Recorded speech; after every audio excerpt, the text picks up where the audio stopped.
Yan. Gutom na sila, oh. Mga gutom na. Maya-maya ang konti ang kain, okay? Tititigaw mo kayong kumain, eh. Palalagay lang nila, nila Dave kanina, eh. Gutom uli. Diba? Yun.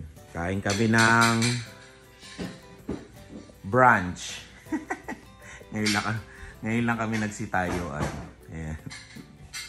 Oh, Sunday.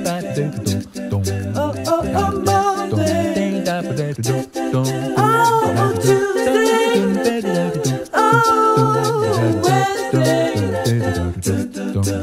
Oh, Thursday. Oh. Dylan.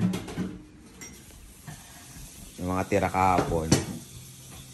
Ito yung minudo nila, Cortez family. Wow, sarap. Tapos yung chicken. Kay Jade ba to? Kay Clint. Kay Jade yan. Tapos pancit. Yan, kila Kila. Yan. Kain tayo. Kumakain eh. Fried rice.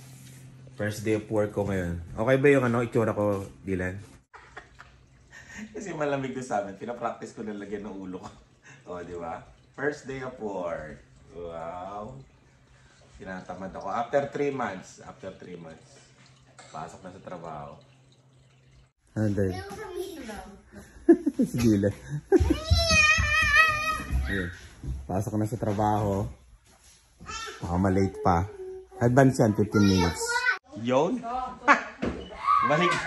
Balik na naman tayo sa dati, mga kaibigan. Dave, bag ko. Ayan na. Ano, Dylan? Balik na tayo sa trabaho. Grabe, parang wala nangyari. 3 months, after 3 months. Ayan. Ay, pasok na ako. Kiss na, Dylan. Kiss. Kiss. Diyan, kiss. Kiss. Ay, kiss na. Ay.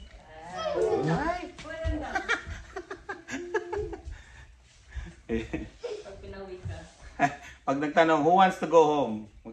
Tataas ka agad ako ng kamay. Pasok na ako. Good luck to me. Good luck. Bye-bye. Bye-bye, Dylan. Bye. Ayun. Pasok na ako. Bye-bye. Pasok na tayo sa trabaho. Balik sa dati.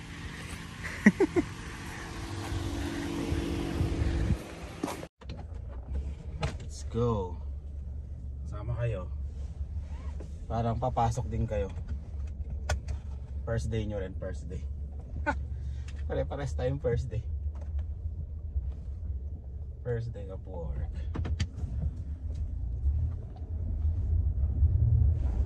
Uulan-ulan pa. Blessing.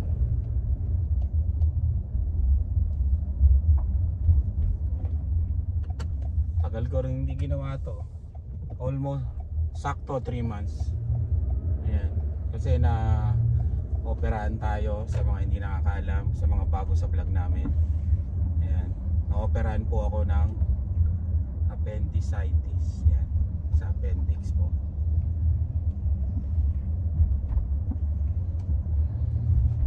Kaya hindi tayo nakapasok ng 3 buwan.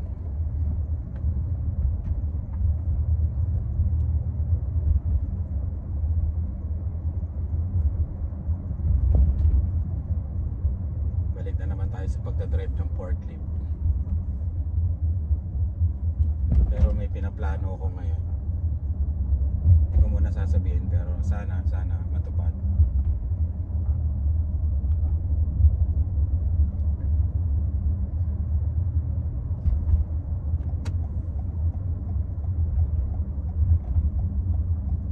Marami tayong plano sa buhay. Kita nyo naman yung basement. Yan.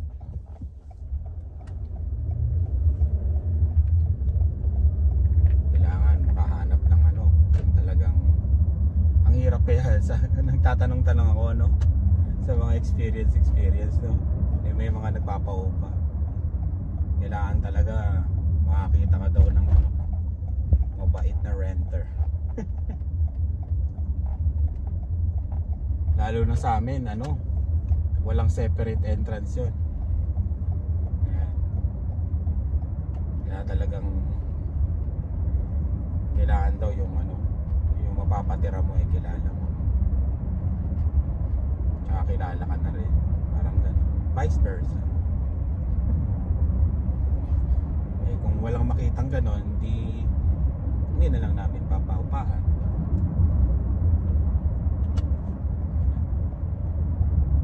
Kung may uupa, meron. Kung walang uupa, okay lang din. Parang ganun kami. Hindi naman yun talagang ano, yung talagang maghahanap talaga kami ng talagang magpo-push kami na talagang kailangan ganitong buwan makahanap na tayo. Hindi. Kailangan namin ano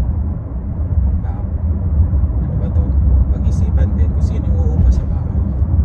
At kailangan din pag-isipan ng uupa sa bahay na talagang sureball sila na uupa doon sa bahay. Kasi syempre, di ba? Madami kami sa taas eh. Meron at merong ingay na magaganap doon. Kasi tumira rin ako sa basement dati. Kami dati, pamilya. Alam namin kung ano yung feeling ng tumira sa basement. Kaya yun. Siyempre, merong iba na ano, hindi sanay, di ba? Lalo na pag may bata. Kaya yun. Mahirap yung sitwasyon din ng ano, ng uupa.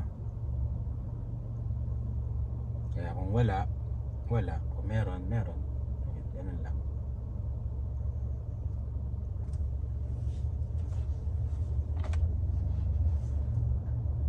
Three months ko rin hindi ano, tinahak tong daan na to araw-araw. Araw-araw.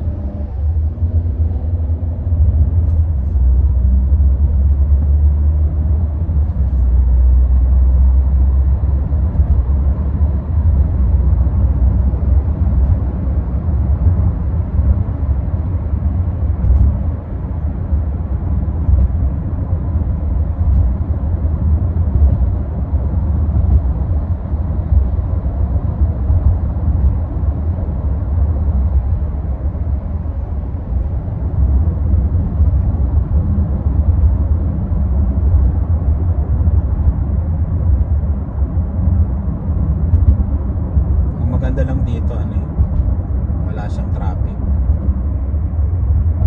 diba? Tuloy-tuloy ano to eh, 14 kilometers yata. Ayan, more or less dun sa bahay namin.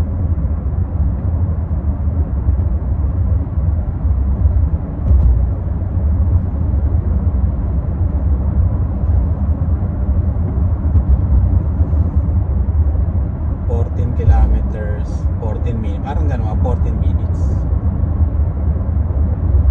More or less din yung biyahe. Walang traffic. Bali ang traffic mo lang dito, stoplight.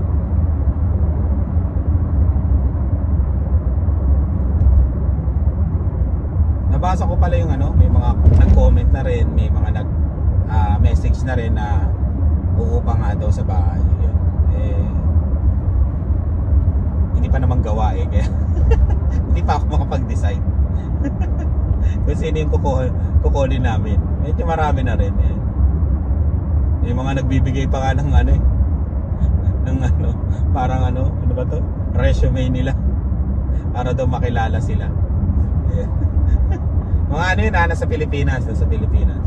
Mga papunta na dito sa mismong Regina. Yan. Kasi nagustuhan daw nila yung ano, lugar.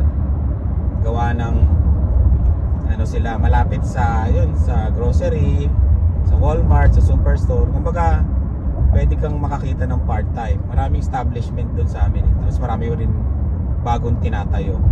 Kaya madali lang. Kahit malayo daw sa school nila.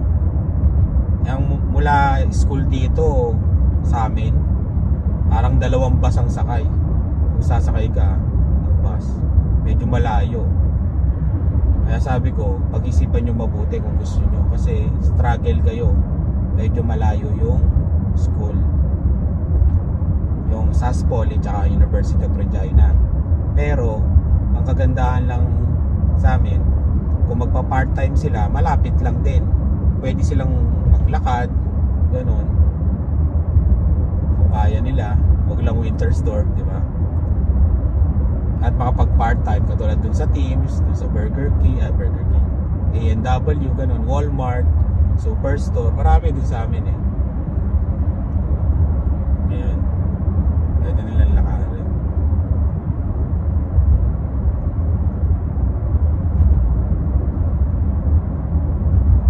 Tsaka all in naman eh, all in. Hindi na lang sasabihin yung ano, yung price. Pag nagtatanong sila doon ko sinasabi yung price. Pero doon sa comment, mga may message, may nagko-comment na yun nga, magkano, hindi ko sinasagot, sa message na lang. Kasi all in naman, all in. Kumbaga wala ka nang babayarang utilities, kuryente, tubig, heater, yan, internet, yan. Wala nang problema. Tapos may TV na kayo sa baba, yung TV namin, yun, bababa na namin yun. May sala kayo doon. Yan. Bali yung design nung ano, nung itong basement, babaguhin namin. Yung ginagawa namin doon sa bandang dulo, eh magiging sala na yun. Basta makikita nyo na lang sa mga susunod na vlog kung paano ang design ng gagawin namin.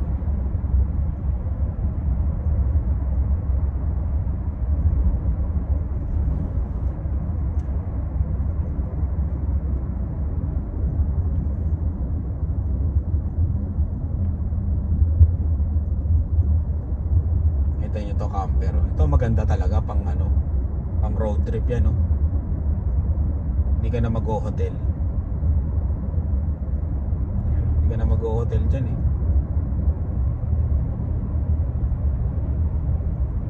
Dala mo na yung ano, buong bahay mo. May kusina na yan, may CR yan.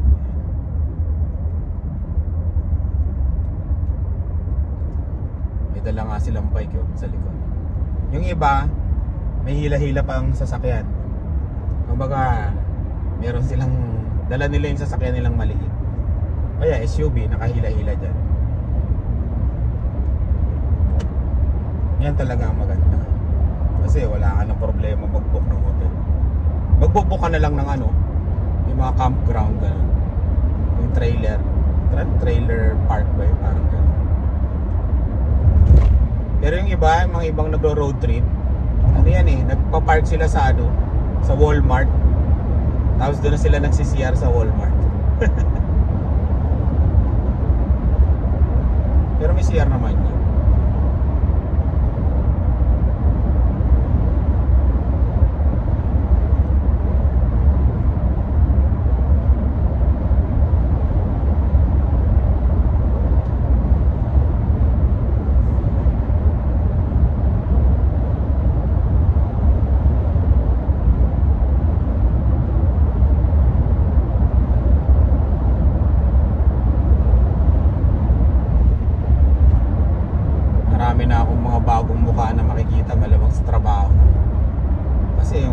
Dyan, kamen ko lang naman yung mga empleyado.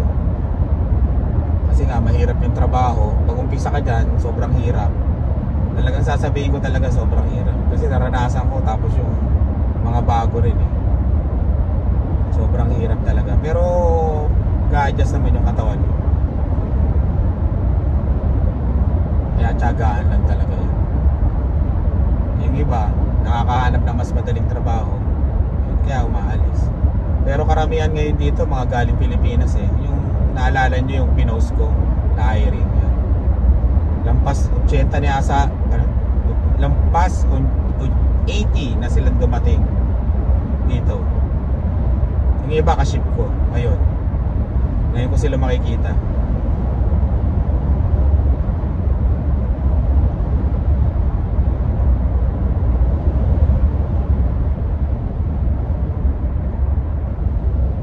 Nakakatuwa kasi mga dating ano subscriber ganon yan. Tapos ka-ship mo na, di ba? Nakakatuwa. Tapos yung iba nanood lang ng vlog natin, yun, nag-apply, yun, natanggap. Diba? Ayun, swerte.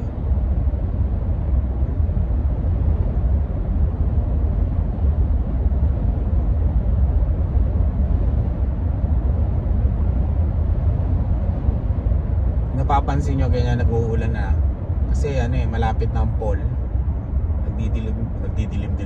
Nagdidilim-dilim na nga ganyan, tapos nagdidilaw-dilaw na yung ano, mga dahon. Pero ano pa yan, may mga week pa yan na mainit. Yung nga lang pasimula na, medyo lumulungkot na kasi magsusuot ka na naman ng makakapal na damit, yung mga ganun.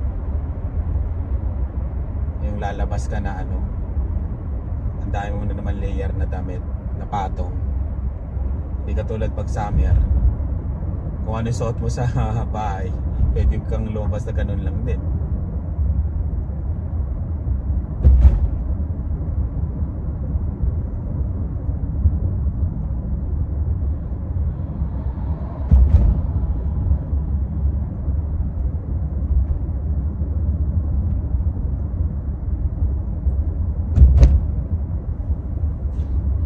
Nakabahan nga ako, baka hindi gumana yung ID ko.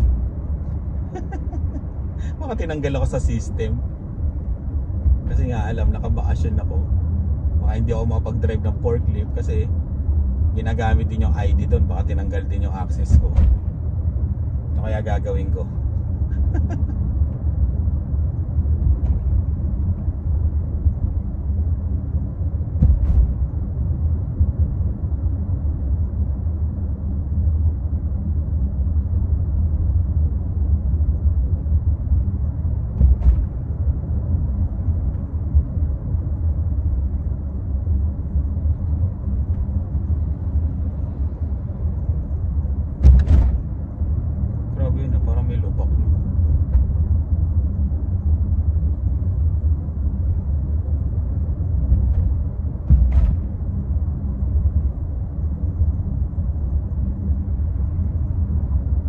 Abangan nyo yung mga papunta na dito.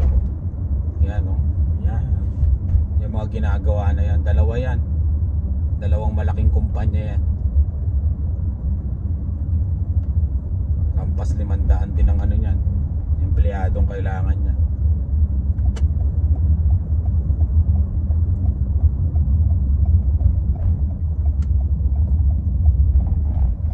Malamang mauubos yun. mga trabahador namin, yung mga bago. Kasi syempre kung parehas lang ng sahod, tapos mas madali ang trabaho dyan, pioneer ka pa. Yun ang maganda dito eh, pioneer. Kasi ano kay seniority dito, laging seniority, based on seniority. Pag magpa-file ng leave, ganyan. Pag ano, nilipat ka ng posisyon, kunyari internal position, seniority. Pag nag-apply yung ano, senior sa'yo, wala na. Mas kukunin yun, kahit masipag ka pa sa kanya. Kasi nga, seniority.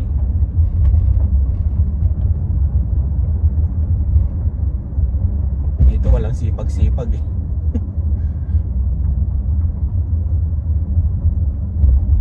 Basta gawin mo lang yung trabaho mo, tapos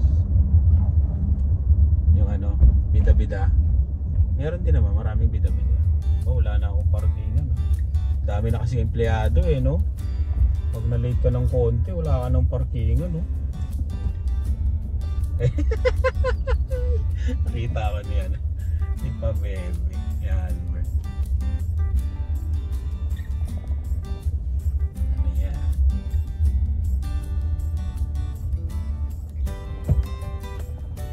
Okay. Trabaho na tayo. Takits na tayo mamaya.